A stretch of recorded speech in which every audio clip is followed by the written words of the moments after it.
हाँ देखिए, ये नया टॉपिक है। ये चूंकि ये टॉपिक 10th में इस बार आपने दे दिया है, क्योंकि सिलेबस बदल चुका है। केंद्रीय, ये ग्राफ वाले नहीं है, ग्राफ वाले हमने पहले पढ़ चुके थे, 2-3 दिन हमने ग्राफ वाले पढ़ लिए। केंद्रीय प्रवृत्ति के माप है क्या, इस चीज को समझिए। इसे मैं एक एग्जांपल के माध्यम से समझाऊंगा, ठीक है। जैसे 2 क्लासें हैं, एक ये 9th है, दूसरी है 9th बी। दोनों क्लासों का मैथ्स का टेस्ट लिया। मैथ्स का क्या किया, दोनों क्लासों में टेस्ट लिया। वो भी कितने नंबर का, 10 नंबर का, ठीक है। ये थोड़ी देर के लिए मान लेते हैं कि इधर 10 छात्र है, इधर 10 छात्र है।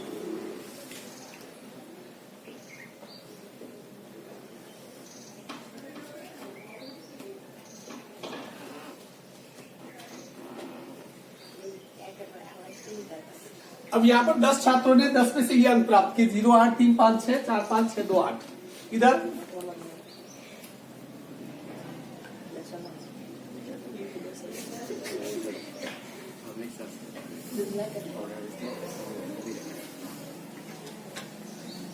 नाइन्थ ए और 9th बी है, और गणित पे टेस्ट लिया। 10 में से इन छात्रों ने ये नंबर प्राप्त किए और इनमें से ये नंबर प्राप्त किए। अब ये दोनों ही सिर्फ आंकड़े हैं, अर्थात कि इनके नंबर आए, इनके नंबर आए। क्या इन आंकड़ों से कोई भी परिणाम निकाला जा सकता है? इन आंकड़ों में सिर्फ ये पता चल सकता है कि इन 10 लड़कों ने इतने नंबर प्राप्त किए और इन 10 लड़कों ने इतने नंबर प्राप्त किए, अर्थात कि इनसे कोई परिणाम प्राप्त नहीं किया जा सकता है। इन आंकड़ों से परिणाम प्राप्त करने के लिए जो जो प्रक्रियाएं करते हैं उन्हें कहते हैं हम केंद्रीय प्रवृत्ति के माप। जैसे कि बाय द वे ऐसा होता है कि कोई कहे कि इन दोनों क्लास से कौन सी होशियार क्लास है, एवरेज निकाला जाए। वो जो एवरेज निकाला जाएगा, एक आंकड़ा जो प्राप्त किया जाएगा वो केंद्रीय, वो सेंट्रल, वो क्या है कि सबसे प्रमुख आंकड़ा वही होगा, वही अंक होगा। जैसे देखिए 0 और 8, 8 में 3 11, 5 16, 6 22, 22 4 26, 5 31, 6 37, 38 39 और 8 47। इसके कुल अंक कितने हुए? 47। 10 9 19 20 21, 8 29, 29 और 6 35, 35 4 39, 39 3 42, 42 43 44। इसके कितने अंक प्राप्त हुए? 44। कुल यहाँ कितने छात्र थे? 10 का भाग दो तो इसके एवरेज अंक कितने पर बच्चे के? 4.7। इसमें भी 10 का भाग दो, एवरेज अंक कितने? 4.4। तो ये 4.7, ये 4.4, इसे कहते हैं केंद्रीय प्रवृत्ति का माप। अर्थात कि ये जो टेस्ट की जो प्रवृत्ति है, उन प्रवृत्ति के लिए एक आंकड़ा निकाला अपन ने, सिर्फ एक आंकड़ा। यहाँ पर निकल के क्या है? 4.7। यहाँ पर निकल के क्या है? 4.4। अब इस एक आंकड़े से हम परिणाम निकाल सकते हैं कि कौन सी कक्षा होशियार है? 9th है, क्योंकि इसके एवरेज अंक कितने आ रहे हैं? 4.7। इसके एवरेज अंक कितने आ रहे हैं? 4.4। और 4.7 4.4 से क्या है? बड़े हैं। तो इसका मतलब ये हुआ कि इस केंद्रीय प्रवृत्ति के माप से हमें कई चीजों के बारे में हमें पता चलता है। तो ये जो प्रश्नवाली अब जो पढ़ने वाले हम लोग, वो इसी केंद्रीय प्रवृत्ति के माप के ऊपर डिपेंड होगी। चलिए लेट स्टार्ट, इसे प्रारंभ करते हैं।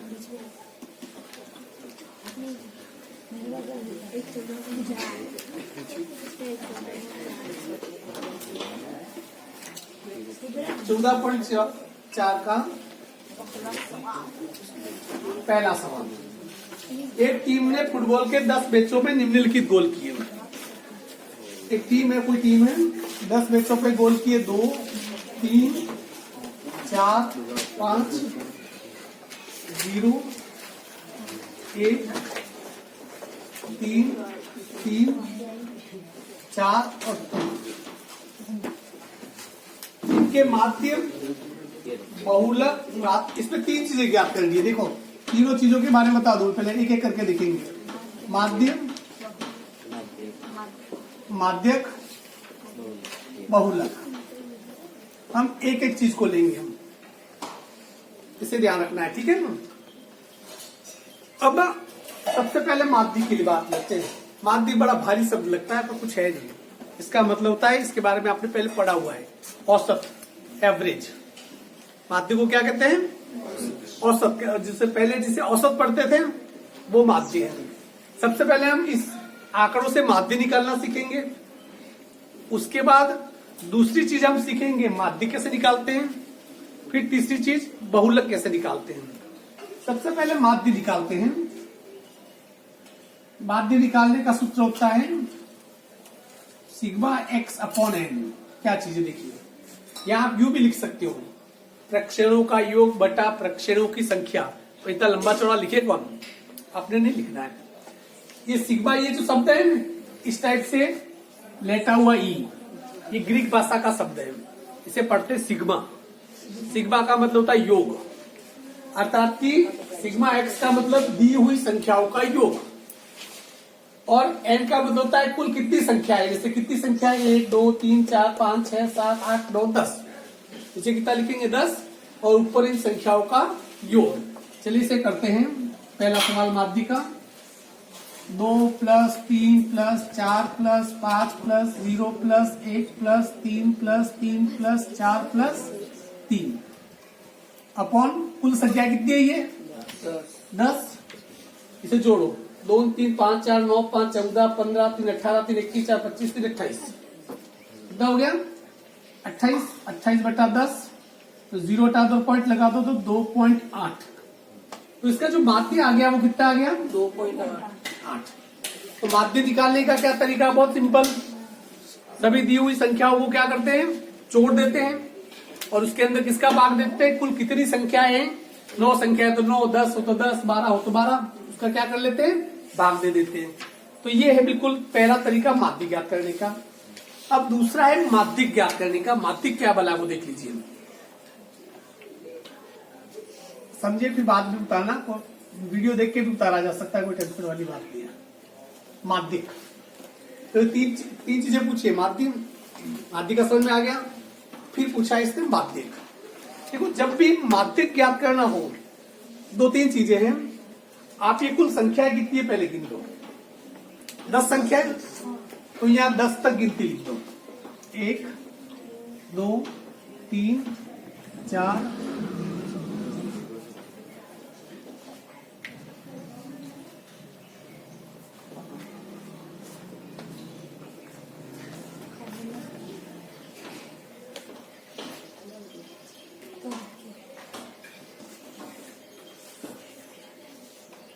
1 2 3 4 5 6 7 8 9 और 10।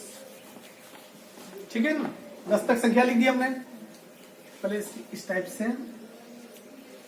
सारणी जैसा बना लो।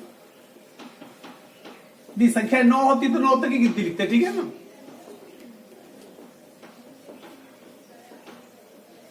क्योंकि संख्या यदि 9 होती 9 तक गिनती लिखते हैं, 5 होती तो 5 तक लिखते हैं। फिर इसलिए अब क्या करो कि ये जो संख्या है इनको आरोही क्रम में जमाना है। आरोही क्रम का मतलब होता है सबसे छोटी संख्या पहले, और जैसे जैसे संख्या बढ़ रही है वैसे आगे।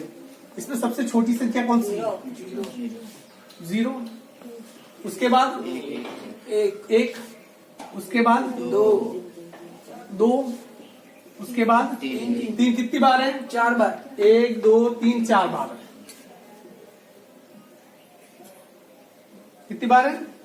4 बार। उसके बाद 4 2 बार। 4 2 बार, और 5 1 बार। ठीक है ना?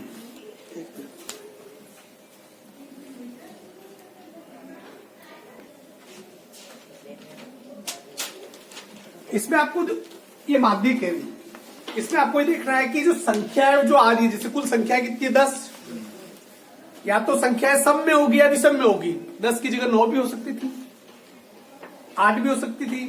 यदि 8 होती तो सम में, 9 होती तो विषम में, 10 सम में तो 10 की जगह 11 होती तो 11 विषम में। या तो सम होगी या विषम। पहली चीज आपको ये देखना है सबसे पहले कि ये कुल संख्या सम है या विषम है। इसमें चूंकि संख्या कितनी है?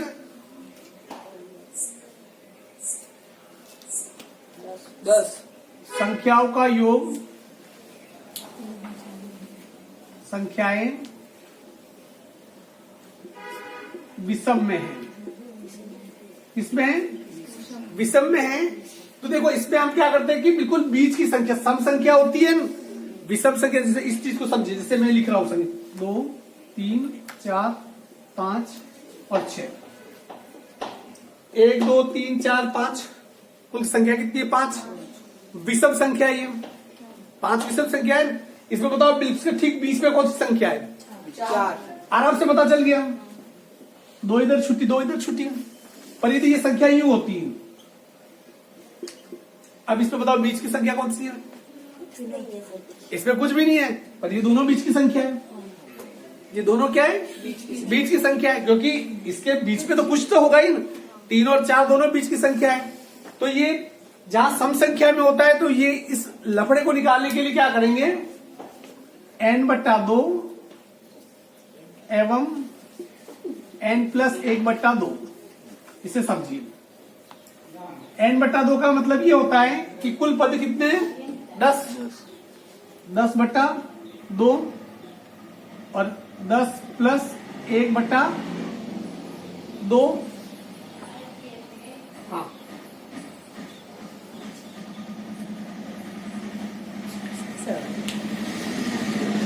हो गया क्या?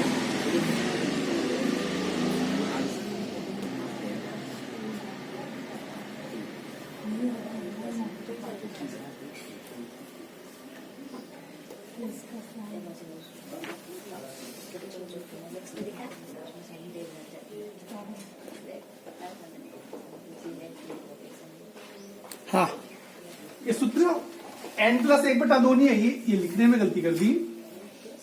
n/2 + 1 यूं है, फर्क है इसका, समझिए। n/2 कुल संख्या कितनी है? 10। n/2 10/2 + 1, 2 से 10 काटा, कितना आ गया? 8, सॉरी 5। 2 से 10 काटा, कितना आ गया? 6। 2 से 10 काटा, कितना आ गया? 5। 5 + 1 6, 5 एवं 6 का माध्यम ही माध्यिक होगा, इसे समझिए। अर्थात कि 5वें नंबर पे जो संख्या है कितनी? 3। 6ठे नंबर पे जो संख्या है 3। इन दोनों का औसत, क्या है? देखिए 5वें नंबर पे संख्या कौन सी है? 3। 6ठे नंबर पे कितनी है? 3 अपॉन इसका माध्य का मतलब 2 संख्या है तो 2 का भाग दे दो। 3 में 3 कितना हो गया? 6/2। 6 से 2 काट दिया, कितना आ गया? 3। तो इसका माध्य कितना होगा? 3 होगा। यदि यही सम संख्या में होता, इसे समझ लेना थोड़ा, यही यदि सम संख्या में होता, जैसे थोड़ी देर के लिए माने क्या मैं यहां बता रहा हूं, कोई संख्या है,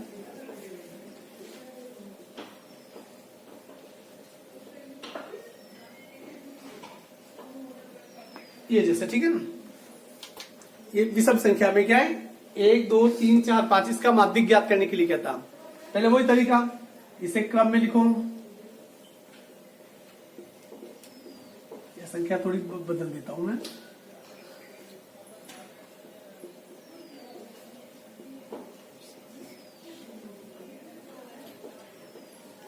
सबसे छोटी संख्या कौन सी है? 0। उसके बाद 5, उसके बाद 6, उसके बाद 8, उसके बाद 10।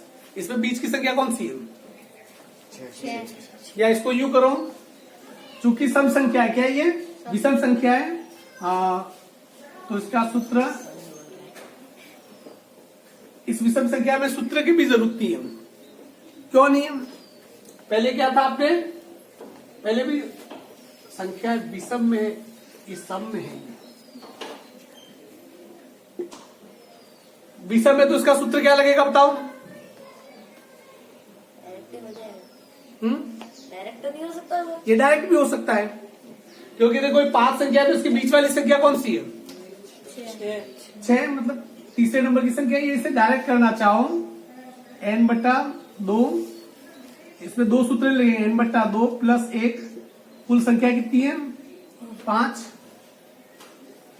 नहीं, इसका सूत्र ये लगेगा, सॉरी, ये तो इसका है, n + 1/2 एन का मान कितना है 5 प्लस 1/2 बराबर 6/2, 2 से 6 काट दो, कितना आ गया 3। तीसरे नंबर पे कौन सी संख्या है तीसरे नंबर पे संख्या है 6, तो इसलिए इसका माध्यिक कितना हो जाएगा 6। ये बीच में आ गया तो मैंने बता दिया, इसका सवाल आएगा तब अपन इसको अगला सवाल करेंगे, इसको बीच से मैं हटा देता हूँ। यहाँ पर देखिए, अब इसमें दो चीजें तो ज्ञात कर ली हमने, माध्यिक ज्ञात कर लिया हमने, माध्यिक ज्ञात कर लिया। अब इससे और पूछा है बहुलक। बहुलक बहुत इजी है, किसी भी संख्या में जो संख्या सबसे ज्यादा बार आए वही बहुलक है। इसमें सबसे ज्यादा बार कौन सा आ रहा है 3। इसमें इसका लिखेंगे तीसरे, सबसे अधिक बारंबारता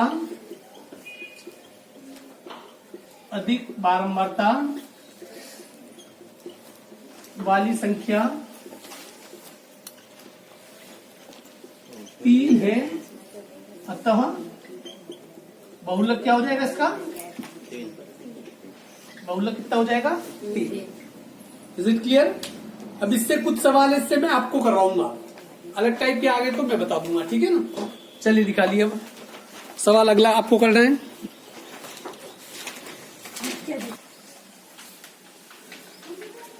यहां पर देखिए सवाल नंबर 3। सबसे पहला सवाल था, उस पर आपने माध्यिक निकालना सीखा था। संख्या दे रखी हो तो माध्यिक निकालना। इस सवाल को उसका उल्टा कर दिया है, इसने क्या कर दिया, माध्यिक पहले दे दिया है 63, कितना है, और यहाँ संख्या दे रखी है, संख्या के बीच में एक संख्या उड़ा दी उसने, जैसे x और x+2। इस x का क्या ज्ञात करना है, मान ज्ञात करना है। घबराने की जरूरत नहीं है, माध्यिक का सूत्र क्या होता है, माध्यिक बराबर सिग्मा x/n। यहाँ माध्यिक कितना दे रखा है 63, तो इस माध्यिक के नीचे कितना लिख दो, पहले लिख दो।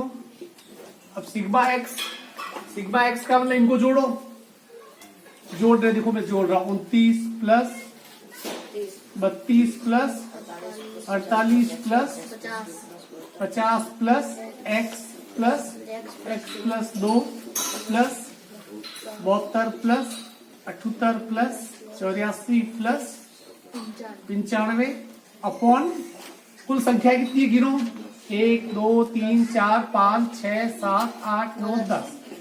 कुल संख्या कितनी है 10। तो इसको मैं यहाँ लिखा 63/1 बराबर, इन संख्याओं को क्या करना पड़ता है, जोड़ना पड़ता है। पहले जोड़िए इसे, x वाली संख्या इन दोनों संख्याओं को छोड़ देना, इसे बाद में जोड़ेंगे, ठीक है। जोड़ो इसे, 39 29, और इन सबको जोड़ रहे हैं, मैं जोड़ रहा हूँ, देखो 9 2 11 11 9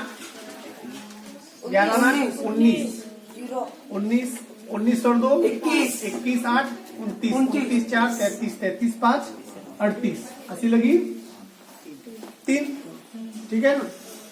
3 में 2 5 5 3 8 8 4 12 12 5 17 17 7 17 7 24 24 7 31 31 8 39 39 और 9 39 और 9 48 ये 48 सॉरी मैंने ये क्या किया, जोड़ रहा हूँ, वापस जोड़ो, चलो 9 2 11 8 17 17 18 19 8 27 27 4 21, ऐसे कैसा गया गलत, 9 2 11 11 8 19 19 22 21 400 ना 81 में 8 वो 8 तो लगाया था, 48 मैंने वापस वो कर दिया। अपॉन कितना आ गया नीचे, मैंने इन संख्याओं को x वाली संख्याओं को नहीं जोड़ा है, ठीक है ना। अब ये 10, अब क्रॉस प्लस इसके साथ ये ऐसे कैसे लिख दो, x प्लस x+2 लिख दिया। अब इसमें 63/1 बराबर 488 में ये 2 भी जोड़ लो, 488 और 2 कितना हो गया 450 490, कितना हो गया 490। x और x दोनों को जोड़ लो, कितना हो गया 2x अपॉन कितना हो गया 10। क्रॉस मल्टीप्लाई करो, इसका गुणा इससे करो, वज्र गुणा 490 प्लस 2x का गुणा 1 से किया तो वही है, 63 का गुणा इससे किया तो 630। तो 2x का 2x, 630 का 630। इधर वाली जो संख्या है 490 को इधर लाएंगे तो माइनस 490। 2x बराबर 630 में से 490 निकालो, कितना हो गया? 120। 120। कितना? 120 नहीं, 140। 140। x बराबर हो गया 140 बटा 2, 2 का भाग इस पे दिया। x बराबर कितना आ गया? 70। ठीक है ना, इसे उतार दीजिए आप।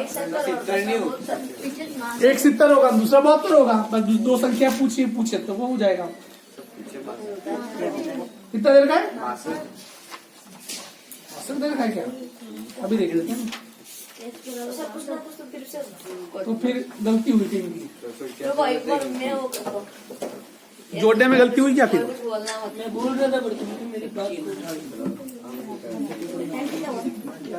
हाँ, ये सवाल देखो क्या था। माध्यिक 63 है। मैंने सवाल पूरा देखो, पूरा सवाल क्या है?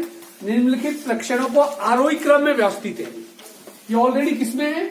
आरोही क्रम में। आरोही क्रम का मतलब क्या है कि व्यवस्थित पहले लिखे हुए, जैसे नंबर 1, नंबर 2, 3, ये 4, 5, 6, 7, 8, 9 और 10। यही है ना, ये पहले ही। और हमें ये पता है, देखिए कि ये विषम संख्या है, सम संख्या है। क्या ये सम संख्या में है?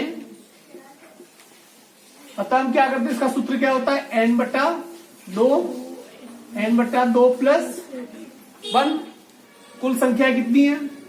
10 बटा 2 एवं 10 बटा 2 प्लस 1।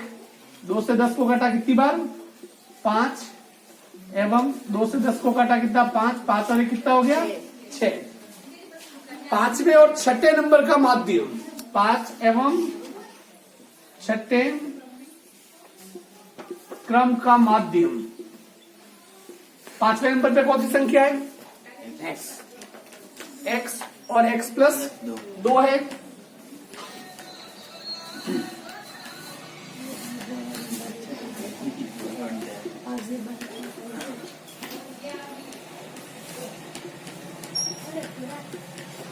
हाँ, पांचवें नंबर पे कौन सी संख्या आपकी है? x। छठवें नंबर पे कौन सी है? x प्लस 2 अपॉन 2 बराबर माध्य कितना दे रखा है आपके यहाँ ऑलरेडी? 63 दे रखा है। ठीक है, अब देखिए x और x कितना हो गया? 2x plus 63।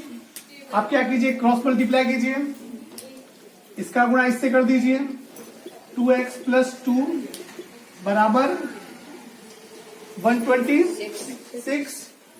2x का 2x 126 माइनस 2। 2x बराबर कितना हो गया? 124।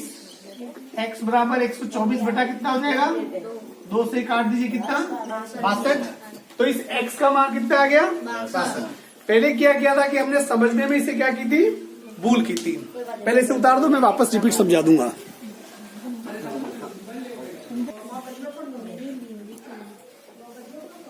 हाँ, ये पांचवा सवाल है। देखिए, इसमें आपको क्या ज्ञात करना है? माध्य ज्ञात करना है। क्या ज्ञात करना है?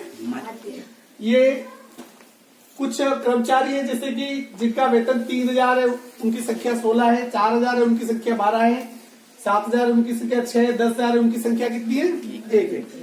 देखिए, इसमें भी माध्य क्या है? ये बड़े सवाल होते हैं, और आगे तो और भी बड़े सवाल आएंगे। आपको 2 चीजें ध्यान रखनी है। जब इस प्रकार से सारणी वाले सवाल आ जाए और माध्य ज्ञात करने हैं, तो ये हमारा होता है x और ये से f का मतलब होता है बारंबारता। अर्थात 3000 कितनी बार आ रहे हैं? 16 बार। 4000 कितने कर्मचारी है? 12 मतलब 12 बार। तो इसलिए बारंबारता कहते हैं। क्या कहते हैं? तो हम सबसे पहला काम क्या करेंगे? f इंटू एक्स, अर्थात कि इसका क्या करेंगे? गुणा। देखिए मैं कर रहा हूं, जैसे 3000 इंटू 16, 48। ठीक है ना, 4 0 लगा 3 0। 16 के 48,000, फिर 4,000 इंटू 12 48,000, फिर 5,000 इंटू 10 50,000, फिर 6,000 इंटू 8 48,000, फिर 7,000 इंटू 6 42,000, फिर 8,000 इंटू 4 32,000, फिर 9,000 इंटू 3 27,000, फिर 10,000 into 1 equal to 10,000। I mean देखो क्या किया आपने, इन दोनों का मल्टीप्लाई कर दिया, गुणा कर दिया, अब क्या करेंगे कि नीचे यहां पर लिखेंगे इस प्रकार से योग। क्या लिखेंगे? योग। सबसे पहले इस एफ को जोड़ेंगे, इस पूरे एफ को जोड़ रहे हैं तो मैंने लिखा सिग्मा एफ। क्या लिखा? क्यों सिग्मा एफ? मतलब एफ को, इस सिग्मा का मतलब होता है जोड़ना, इसका मतलब एफ को जोड़ना। मैंने शॉर्ट में लिख दिया सिग्मा एफ। इसे जोड़ो, 6 2 8 8 8 16 16 6 22 22 और 4 26 26 3 29 29 और 1 30 अस्सी लगी 3 3 1 4 5 6 कितना आ गया 16। अब ये चूंकि एफ एक्स दोनों है तो इसको मैं लिखूंगा sigma F x. Sigma F x मतलब कि एफ एक्स का ये जो एफ एक्स है पूरा इसका योग कर रहे हैं, इसलिए मैंने क्या लिखा सिग्मा एफ एक्स। इसको जोड़िए, 3 0 3 हो गए। फिर अब है 8 8 16 16 8 24 25 26 27 28 28 और 7 35 अस्सी लगी 3 3 1 4 5 6 6 3 9 4 13 4 17 5 22 22 और 4 22 और 4 26 26 और 4 30। ये इतना आ गया। अब इसका सिंपल सा सूत्र देखिए, माध्य बराबर sigma F x upon sigma F, मतलब इसके अंदर इसका भाग देना है। ये चूंकि सिग्मा एफ एक्स है, sigma F x upon sigma F, ये कितना आ गया 35 0 0 0 अपॉन 16। 0 से 0 क्या करो काट दो और इसके अंदर भाग दे दीजिए। 30 500 में किसका भाग दे दो 6 का, 6 पंचा 30, ऊपर से उतारा 5 भाग दी गया 0, ऊपर से उतारा 5 17 8 48 50 50, ऊपर से उतारा 0 36 18, फिर 2, फिर पॉइंट 0 36 18, ये आ जाएगा आपका 5083.33। इसका क्या आ जाएगा माध्य आ जाएगा।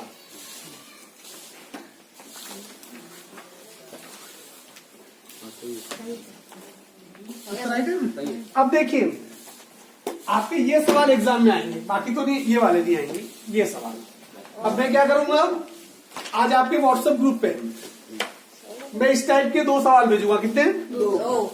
2 मुझे करके बताने आपको वापस। ये एक मैंने बताया सिंपल तरीका है, इनका गुणा कर दिया, फिर इनको जोड़ दिया, इनको जोड़ दिया और इसके अंदर इस योग का क्या कर दिया भाग दे दिया, तो आपका क्या हो जाएगा आंसर आ जाएगा। Is it clear? आज के लिए इतना ही काफी है।